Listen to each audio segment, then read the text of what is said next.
siirada suubanaha sallallahu alayhi wa sallam.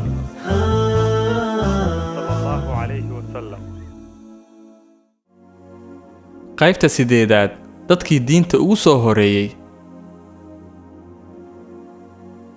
rasuulka sallallahu alayhi wa sallam markii Allah subxaanahu wa ta'ala soo saaray dushana laga saaray mas'uuliyad weyninka badan oo ah midda qof bini aadan dusha laga saaro tii ugu cusleed una baahan juhdi, dadaal iyo sabar badan.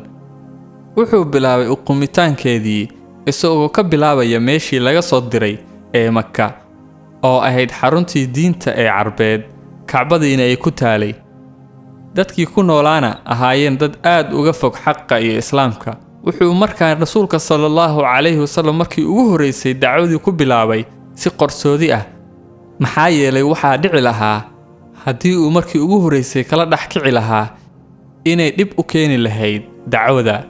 sidaa darteed Allah xaakimka ah ayaa ku ilhaamiyey rasuulkiisa inuu bilowga dacwada qarsoodi u guto, waxayna dacwada sidaa ugu socotay 3 sano. ugu horeyntii wuxuu rasuulka sallallahu alayhi wa sallam dacwada ka bilaabay ehelkiisa, qaraabadiisa iyo saaxiibadiisa inta ugu khayrka badneyd ee uu wanaaga ku yaqaanay, isna lahaa way ajiibi doonaan xaqa. waxaa dacwadii ajiibay oo noqday dadkii ugu horeeyay islaamka qaatay xaaskiisa Khadiija bintu Khuwaylid, saaxiibkiisii Abu Bakr as-Siddiq, mawlihiisii Sayyid bin Harith iyo inadeerkiisii Cali bin Abi Talib oo wiil yar ahaa. kadib Abu Bakr as-Siddiq oo ahaa nin magac iyo sharafba ku leh Makka dhexdeeda, ahaana nin ganacsado ahaa, ayaa markuu xaqa qaatay waxa uu sameeyey habkii lagu yaqiinay qofka daaciga ahaa oo ahayd inuu markuu xaqa qaato uu naftiisa ku tadbiiqiyo kadibna dadka kale u gudbiyo.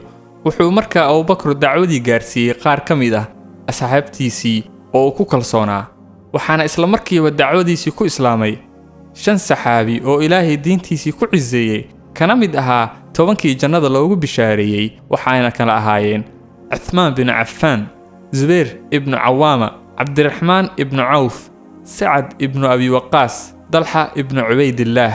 kadib waxaa ku soo xigsaday Bilal bin Rabah, Abu Ubayda Amir ibn Jarrah, Abu Salama, Arqam ibn Abi Arqam, Usman bin Mad'um iyo 2 walaalihiis ah, Qudama iyo Abdullah, Ubayd bin Harith bin Muttalib, Sa'id bin Zayd iyo xaaskiisii Faadima bintu Khattab, Khabbab bin Ert, Abdullah ibn Mas'ud iyo kuwa kale. waxa uuna ibnu Hashim gaarsiiyey ilaa 40 qof. intaasoo dhan waxay ahaayeen dadkii islaamka ugu horeeyay. markaas kadibna qof ayaa loo soo galay ilaa uu islaamka magaaladii Makka ku faafay. odayaashii Quraysheed markii ay maqleen arrinkaas dan kama gelin oo waxay iska dhaadhiceen in Maxamed raacay diin ka mid ah diimihii jiray, sidii markaa ka horba ay niman Quraysh ka mid ah raaci jireen diimihii kale. laakiin markay maqleen in dad badan Nabi Maxamed sallallahu alayhi wa sallam raaceen, maalin walbana ay sii siyaadayeen, ayay baraarugeen. ha yeeshee talaabooyin weyn ma aysan qaadin 3 sano ee dacwada qarsoodida ahayd.